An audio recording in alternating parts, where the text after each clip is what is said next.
भारतीय cricket control board यानी BCCI हर साल खिलाड़ियों की सेंट्रल कॉन्ट्रैक्ट लिस्ट जारी करती है, जिसमें शामिल खिलाड़ियों को हर साल उनके ग्रेड के हिसाब से पैसा दिया जाता है।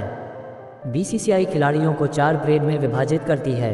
जी हां, बीसीसीआई के द्वारा सेंट्रल कॉन्ट्रैक्ट में खिलाड़ियों को grade A plus, grade A, grade B और ग्रेड सी में रखा जाता है। ग्रेड ए प्लस वाले खिलाड़ियों का हर साल बीसीसीआई 7 करोड़ रुपये देती है।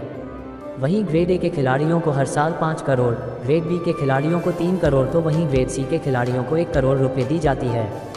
बीसीसीआई ने साल 2023-24 के लिए अब तक सेंट्रल कॉन्ट्रैक्ट की घोषणा नहीं की है, लेकिन खबर यह है कि बहुत जल्द इस साल के सेंट्रल कॉन्ट्रैक्ट का ऐलान कर सकती है। सूत्रों की माने तो साल 2022-23 के सेंट्रल कॉन्ट्रैक्ट में शामिल 8 खिलाड़ियों को इस बार के सेंट्रल कॉन्ट्रैक्ट लिस्ट से बाहर किया जा सकता है। आखिरी कौन है वो 8 खिलाड़ी, आगे आपको इस लेख में बताने वाले हैं। नंबर 1, उमेश यादव। इस लिस्ट में पहले नंबर पर उमेश यादव का नाम शामिल है। उमेश यादव साल 2022-23 के बीसीसीआई की सेंट्रल कॉन्ट्रैक्ट में शामिल थे। उमेश यादव को बीसीसीआई ने ग्रेड सी में शामिल किया था।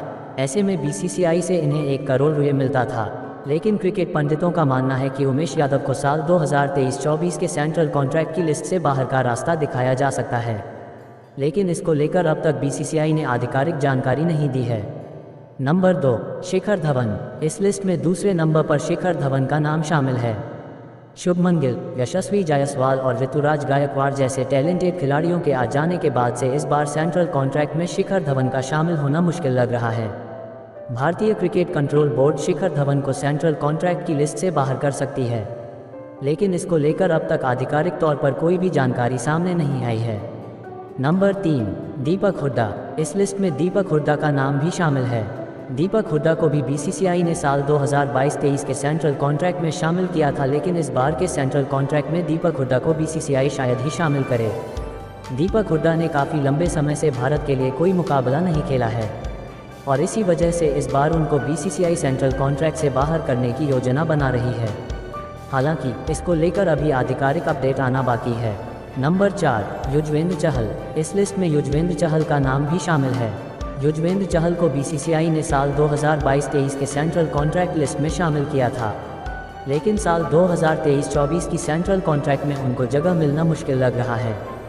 बीसीसीआई कुलदीप यादव और रवि बिश्नोई को सेंट्रल कॉन्ट्रैक्ट में शामिल कर सकती है।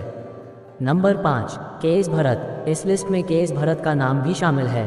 के.एस. भरत इन दिनों इंग्लैंड के खिलाफ खेले जा रहे टेस्ट सीरीज में भारतीय टीम के स्क्वाड में शामिल हैं, लेकिन साल 2023-24 के सेंट्रल कॉन्ट्रैक्ट लिस्ट में उनको मौका मिलना मुश्किल लग रहा है। हालांकि इसको लेकर भी अभी आधिकारिक अपडेट आना बाकी है। नंबर 6, ईशान किशन। इस लिस्ट में अगले नंबर पर ईशान किशन का नाम शामिल है। भारतीय टीम के स्टार विकेटकीपर बल्लेबाज ईशान किशन से बीसीसीआई इन दिनों नाराज चल रही है और इसी वजह से उन्हें मौका नहीं दिया जा रहा है और खबर ये आ रही है कि साल 2023-24 के सेंट्रल कॉन्ट्रैक्ट लिस्ट से बीसीसीआई ईशान किशन को बाहर करने की योजना बना रही है। नंबर 7, शार्दुल ठाकुर। इस लिस्ट में अगला नाम शार्दुल ठाकुर का है।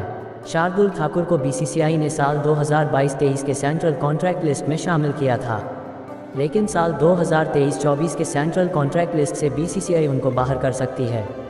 हालांकि बीसीसीआई ने इसको लेकर अब तक कोई आधिकारिक बयान नहीं दिया है। इसको लेकर अभी आधिकारिक अपडेट आना बाकी है।